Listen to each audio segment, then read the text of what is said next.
আসসালামু আলাইকুম। আমি আব্দুল হালিম জসিম, প্রভাষক, ব্যবস্থাপনা বিভাগ, কর্ণফুলী সরকারি কলেজ। প্রিয় শিক্ষার্থীবৃন্দু, আমার শুভেচ্ছা নেবে, আশা করি ভালো আছো। আজকে আমি ক্লাস নেব বিবিএস পাস তৃতীয় বর্ষের। বিষয় হচ্ছে ব্যবস্থাপনা পঞ্চম পত্র। বিষয়ের নাম হচ্ছে কম্পিউটার ইন বিজনেস। তো বিষয়টা আগেও আলোচনা করেছিলাম আসলে। তো সামনে তোমাদের পরীক্ষা, তো সেই হিসাবে আবার প্রথম থেকে একটু রিভাইজ দিচ্ছি।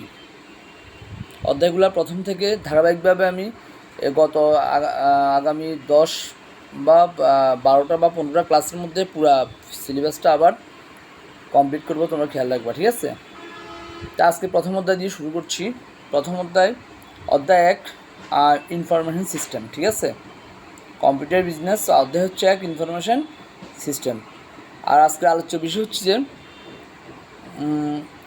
ডেটা ও ইনফরমেশন কী, জ্ঞান ও প্রজ্ঞা কী, ডেটা প্রসেসিং চক্র কী, তথ্যের বৈশিষ্ট্যসমূহ কী, তথ্য ব্যবহার পদ্ধতি, ইনফরমেশন সিস্টেমের প্রকারভেদ, তথ্যের মান বা মূল্য, তথ্য ও ডেটার মধ্যে পার্থক্য, ঠিক আছে? তো আলোচ্য বিষয় অনেক আছে, কিন্তু যতটুকু পারবো আজকে আলোচনা করবো, বাকিটা পরের ক্লাস দেখবে তোমরা, ঠিক আছে? আমি একেবারে সংক্ষেপে আলোচনা করবো এই কারণে যে অধ্যায়গুলা ইতিপূর্বে আলোচনা করা হয়েছে, ঠিক আছে? তো তার আগে একটু অধ্যায় সম্পর্কে ধারণা দিই, ঠিক আছে?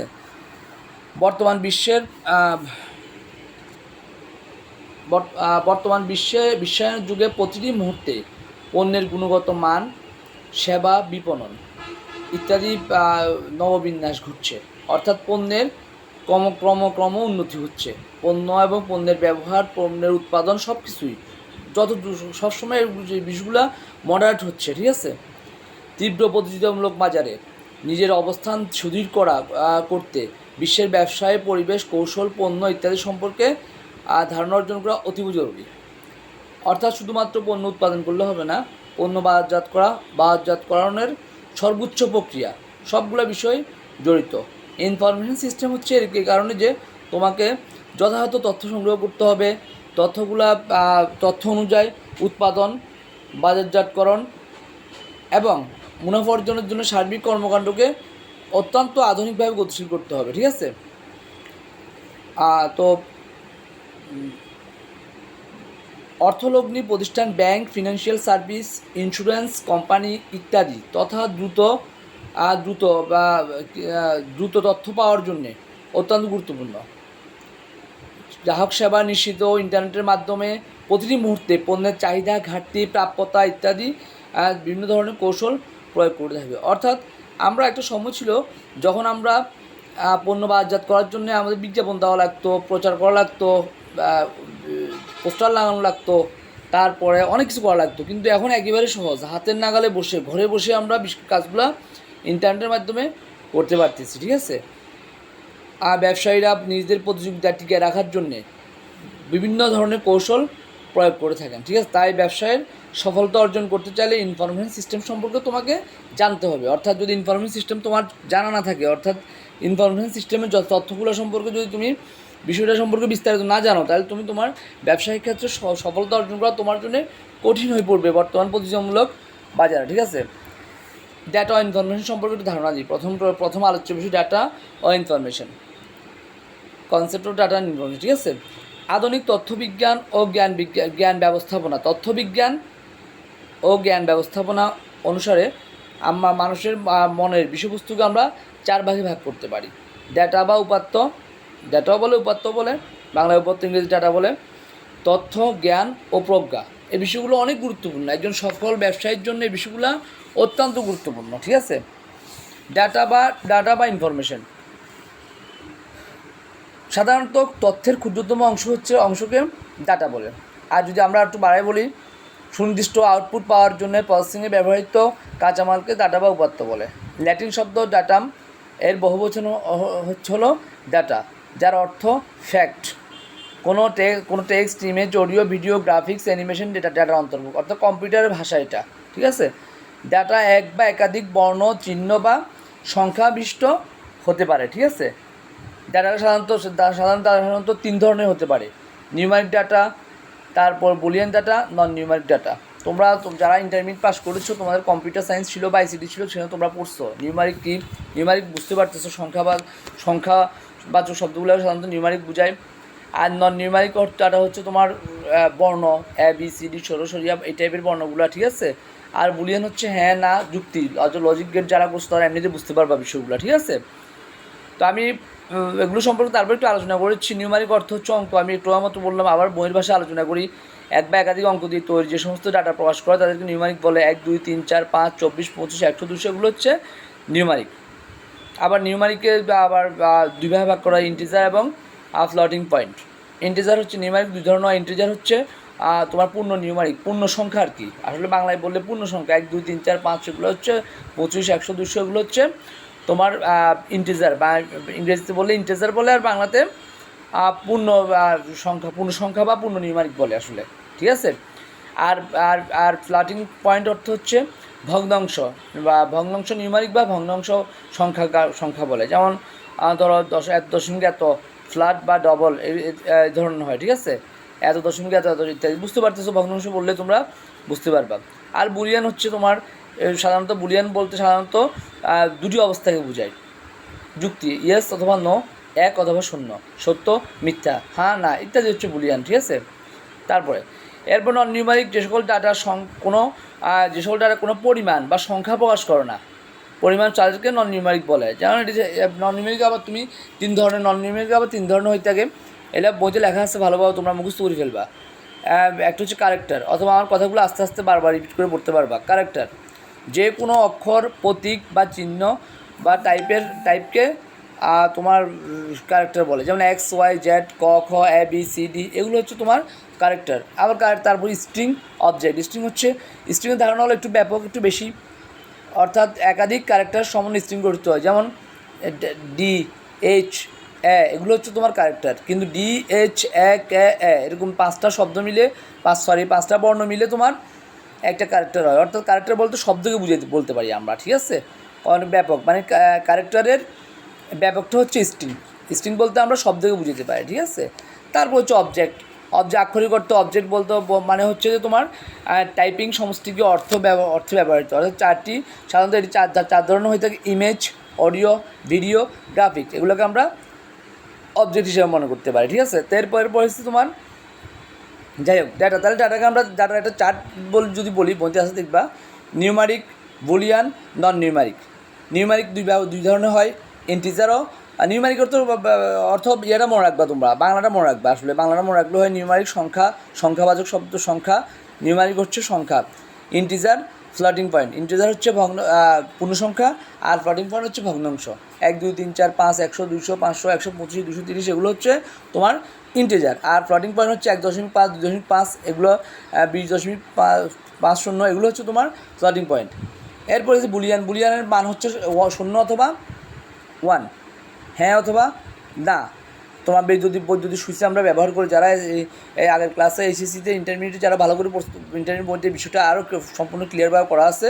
অথবা হ্যাঁ অথবা না, সত্য অথবা মিথ্যা। এরপর তোমার নন নিউমারিক হচ্ছে তোমার ক্যারেক্টার, স্ট্রিং, অবজেক্ট। ক্যারেক্টার হচ্ছে সংখ্যা ছাড়া আর কি, 1 2 3 4 5 ইত্যাদি ছাড়া, সরিয়া রশ্মি দীর্ঘ অথবা এ বি সি ডি এই জাতীয় সংখ্যা এই জাতীয় বর্ণগুলোকে আমরা ক্যারেক্টার বলি। আর স্ট্রিং হচ্ছে ক্যারেক্টারের কয়েকটি ক্যারেক্টার বর্ণ একত্রিত একটি শব্দ যখন হয় তখন সেটা আমরা স্ট্রিং বলি। যেমন A B D U L 5টা শব্দ মিলে আব্দুল লিখতে পারি। কে এ আর করিম একটা শব্দ, ঠিক আছে। কিন্তু অনেকগুলো ক্যারেক্টার দিয়ে একটা স্ট্রিং হয়, ঠিক আছে। আর অবজেক্টগুলো মনে রাখবা: ইমেজ, অডিও, ভিডিও, গ্রাফিক্স। তাহলে আমরা তোমার ডেটা সম্পর্কে তোমার ধারণা হয়েছে। এবার তথ্য সম্পর্কে বললাম। আসলে ডেটায় তথ্য হয়, ডেটার গোছানো রূপকে তথ্য বলে।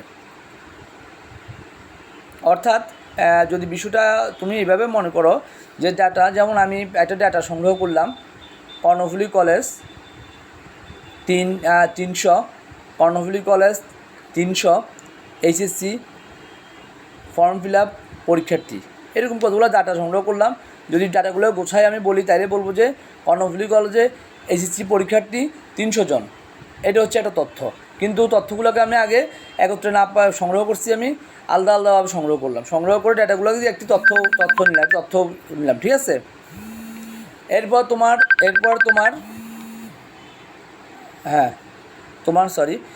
তোমার তথ্য অর্থাৎ ডেটার গোছানো রূপকে তথ্য বলে, যা দ্বারা পরিপূর্ণ অর্থ প্রকাশ করে, ঠিক আছে। ডেটাকে প্রক্রিয়াকরণের মাধ্যমে ইনফরমেশন বা তথ্য তৈরি হয়। ডেটা একটি বা একক ধারণা, এর তথ্য হলো সমন্বিত ধারণা, ঠিক আছে। তো ডেটা বা তথ্যের চিত্রটা হচ্ছে এরকম, আমরা ডেটাকে ইনপুট করলে ডেটা প্রসেসিং হওয়ার পর আমরা আউটপুট পাই তথ্য। তাহলে তোমরা চিত্র দেখলে বইতে আসা আসলে তোমরা দেখলে বুঝতে পারবা, ঠিক আছে। বিস্তারিত আলোচনা করবো না, তোমরা পড়লেই বুঝতে পারবে, না পড়লে আমি আবার বুঝাবো দরকার হলে, ঠিক আছে। এরপরে তোমাদের আরেকটা বিষয় আলোচনা করছি, ডেটা বা ইনফরমেশন, জ্ঞান ও প্রজ্ঞা, ঠিক আছে। তোমার আরেকটা আলোচনা করছি, জ্ঞান ও প্রজ্ঞা কী। জ্ঞান বা নলেজ, ইংরেজিতে নলেজ বলা হলো কোনো একটা বিষয় ব্যবহারযোগ্য ইনফরমেশন উপযুক্ত সংগ্রহ, অর্থাৎ কোনো বিষয় সম্পর্কে তথ্য বা ইনফরমেশন সংগ্রহ করা হচ্ছে জ্ঞান। অন্যভাবে বলা যায় অভিজ্ঞতা, শিক্ষার মাধ্যমে তাত্ত্বিক ও ব্যবহারিক কোনো বিষয় ইনফরমেশনকে মনে রাখা বা জ্ঞান হৃদয়ঙ্গম করা বা অর্জন করার বিশেষ দক্ষতা বা নৈপুণ্য হচ্ছে জ্ঞান, ঠিক আছে। কোনো বিষয়ের ইনফরমেশনের উপযুক্ত সংগ্রহ থেকে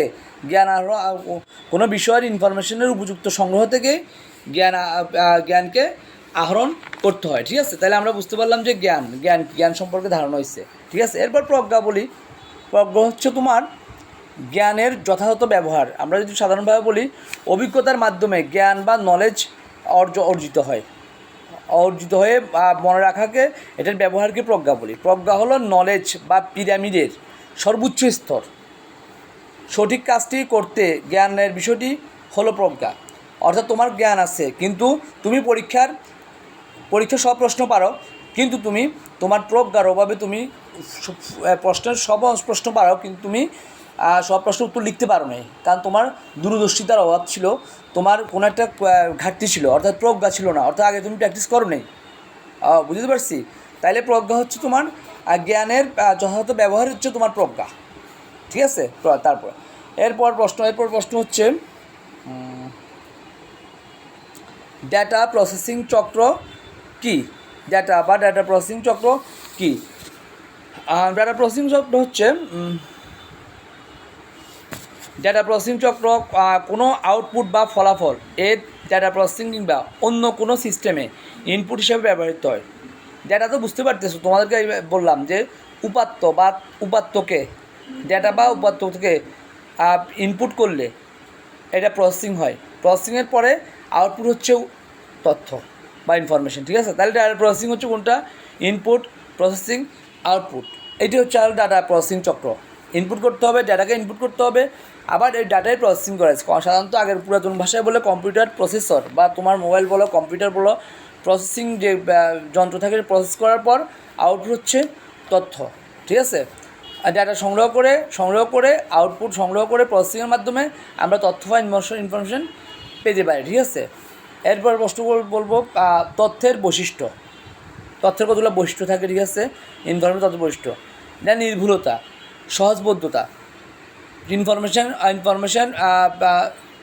অবশ্যই সঠিক হতে হবে, এটা সঠিক হতে হবে, যেগুলো ইনপুট করে সঠিকভাবে প্রক্রিয়া করা যেতে পারে। সহজবোধ্যতা, ইনফরমেশন সহজ হতে হবে, যেন ব্যবহারকারী সহজে সেটা বুঝতে পারে। কারণ দুর্ভেদ্য কঠিন করে দিলে ওই তথ্য বা ইনফরমেশন অনেকে বুঝতে পারবে না, তখন সেটাকার আর তুমি যে বিন্যাস করে ইনপুট করে প্রসেসিং করে একটা ভালো আউটপুট পাইছো, সেটার চলার গুরুত্ব বুঝবে না। এটা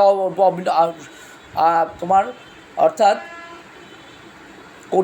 যদি ইনফরমেশন কঠিন হয়ে থাকে, তাহলে সেটা কিছুটা তোমার অবিন্যস্ত ডাটার মতো হয়ে যায়, অর্থাৎ প্রাথমিক ডাটার মতো মনে হবে।